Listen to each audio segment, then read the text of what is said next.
સાબરકાંઠા જિલ્લાથી મહત્વના સમાચાર આવી રહ્યા છે ત્યારે પ્રાંતિજ નજીક નેશનલ હાઈવે 48 પર જેસંગપુરા પાટિયા પાસે આજે હાર્ડવેરનો સામાન ભરેલી ટ્રક અકસ્માતનો ભોગ બની હતી. પ્રાપ્ત માહિતી અનુસાર ટ્રક દિલ્હીથી રાજકોટ તરફ જઈ રહી હતી. તે દરમિયાન આગળ ચાલી રહેલી બસને બચાવવા પ્રયાસમાં ટ્રક ચાલકે સ્ટીયરિંગ પરનો કાબુ ગુમાવ્યો હતો. ટ્રક પુલના છેડે પલટી ખાઈ ગઈ હતી. અકસ્માતમાં ટ્રકને ભારે નુકસાન થયું હતું. જોકે સદનસીબે ટ્રક ચાલકનો આબાદ બચાવ થયો છે.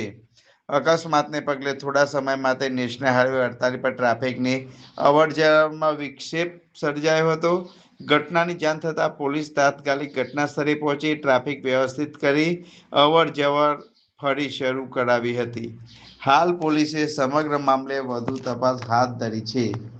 નેશનલ હાઈવે 48 પર અકસ્માત સર્જાયો. પ્રાંતિજ નજીક જેસંગપુરા પાટિયા પાસે ટ્રક પલટી મારી ગઈ હતી.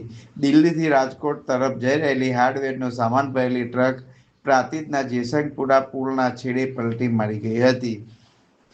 ટ્રક આગળ જઈ રહેલી બસને બચાવવા જતો ટ્રક ચાલક સ્ટીયરિંગ પરનો કાબુ ગુમાવતા અકસ્માતનો ભોગ બન્યો હતો.